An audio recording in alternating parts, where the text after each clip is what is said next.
Are you living your divine design? A simple framework for real life. The question that changes everything. Are you living your divine design? Not, are you successful? Or, are you happy? Or even, are you spiritual? But this, are you living the way you were actually designed to live? Created in the image of God, walking in immediate presence with the Most High, manifesting heaven on earth through your daily existence. Most of us aren't. Not because we don't want to, not because we're bad people or lacking faith, but because we've never seen what it actually looks like in practical, accessible terms. I want to share a journey with you. My journey of discovering a simple truth that's been hidden in plain sight, buried under religious tradition, obscured by complex theology, and separated from our daily lives by the illusion that spiritual truth and practical living are different domains. They're not. There's a framework for living your divine design. It's simple, it's biblical, it's practical. And it works in real life, not just as theory or distant ideal, but as lived experience producing observable results. Over the past year, I've been sharing this framework through a series of videos exploring consciousness, presence, kingdom economics, and spiritual maturity. Some of the language has been complex: quantum physics, consciousness terminology, theological concepts. And I've realized the complexity of the language sometimes obscures the simplicity of the truth. So today, I want to walk you through the complete framework using language everyone can understand. I want to show you how all the pieces fit together, and I want to give you a map for exploring deeper. Whether you're discovering this work for the first time, or you've been with me from the beginning. Because here's what I've learned. This truth can be expressed in many languages, but it's always the same truth. And once you see how it all connects, everything becomes clearer. The translation key: one truth, many languages. Before we walk through the journey, you need to understand something crucial. The same truth can be expressed in different languages without changing what's true. Think about it. If I say I love you in English, French, or Mandarin, the meaning doesn't change. The love is the same, only the words are different. Similarly, spiritual truth can be expressed in personal testimony. When I stay present and do my best, I experience peace. Biblical language: trust in the Lord with all thine heart.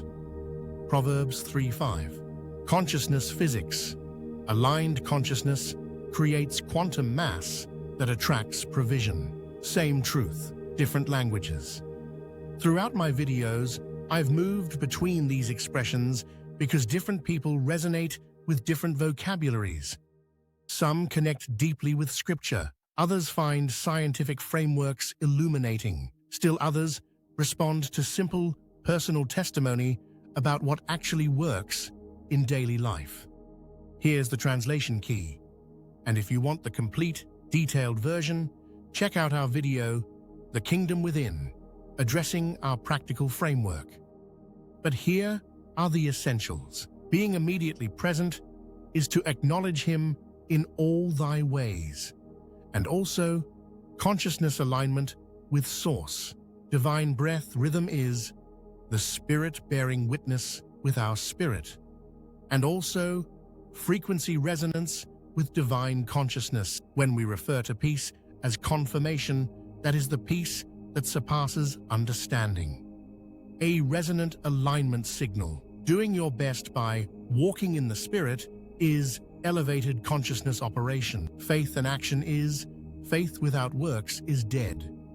And also aligned consciousness manifesting through material reality. Once you understand this translation key, all the videos unlock.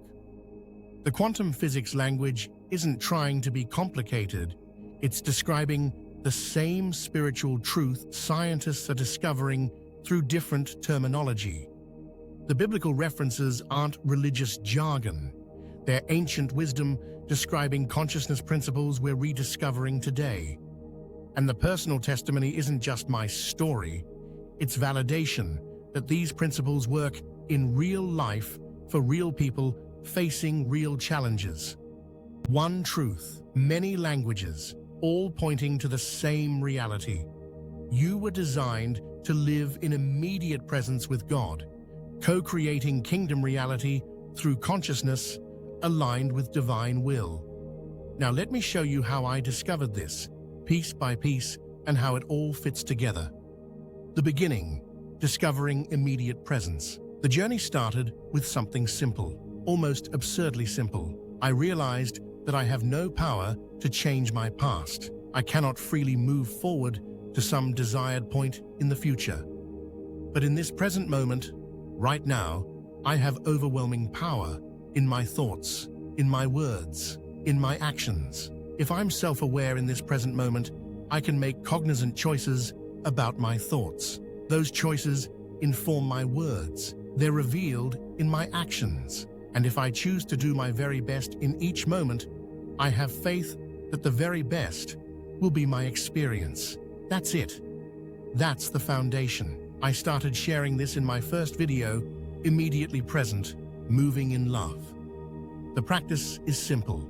Be immediately present and aware of the Most High through faith. Just be here now, aware of God, choosing your best. In personal terms, stay present. Do your best. Trust the process. In biblical terms, in all thy ways acknowledge him, and he shall direct thy paths.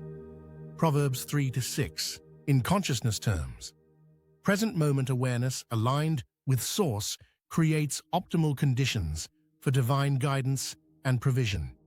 When I started practicing this consistently, everything began to change. Not overnight, not magically, but gradually, unmistakably, my life improved. I experienced more peace, better outcomes, clearer guidance, unexpected provision. But I had questions. How does this actually work? Why does presence matter so much? What's the mechanism? That led to the next discovery. The mechanism, divine breath. I needed a practical method for maintaining presence, something I could do throughout the day that would keep me aligned with God, rather than drifting into anxiety about the future or guilt about the past. That's when I discovered what I call the divine breath rhythm, which I shared in The Divine Breath, From Patience to Presence. Inhale, immediate presence. With the Most High exhale, immediate faith in his provision and guidance. It's not complicated meditation. It's just breathing with intention. Every inhale reminds me, be here now, aware of God. Every exhale reminds me, trust his orchestration. In personal terms, breathe in presence, breathe out trust. In biblical terms, be still and know that I am God. Psalm 46:10, combined with cast thy burden upon the Lord, and he shall sustain thee. Psalm 55:22. In consciousness terms, rhythmic alignment practice that maintains connection with the invariant set, unchanging divine consciousness, while releasing attachment to outcomes. This practice changed everything. It gave me a way to return to presence throughout the day. When anxiety arose, breathe. When decisions loomed, breathe. When challenges appeared, breathe. And I noticed something. The more consistently I practiced this, the more I experienced what Scripture calls the peace that surpasses understanding. Not the absence of challenges, but peace in challenges, clarity in confusion, provision in need. But I still had questions. Why does this work? What's actually happening when consciousness aligns with God? The foundation, understanding consciousness. To understand what was happening, I had to explore consciousness itself, not as abstract concept, but as the fundamental reality of existence. That exploration led to divine singularity. Consciousness as the fundamental force and the invariant set, consciousness as divine fractal. Here's what I discovered. Consciousness isn't produced by matter. Matter is produced by consciousness. God, divine consciousness, is the fundamental force from which all reality emerges. And here's the profound part. We're created in God's image. That means each of us is a fractal expression of divine consciousness. A fractal is a pattern that repeats at every scale, like how a tiny branch mirrors the whole tree's structure. You are consciousness expressing the same pattern as divine consciousness, just at individualized scale. You're not separate from God. You're an individualized expression of God, designed to operate in harmony with the whole. In personal terms, you're not just a body with consciousness, you're consciousness experiencing physical form. Your true nature is divine. In biblical terms, God created man in his own image. Genesis 1:27.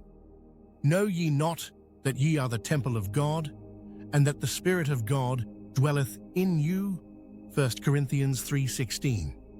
In consciousness terms, individual consciousness functions as localized expression of universal consciousness, the invariant set, maintaining the same fundamental patterns and creative capacity at different scale.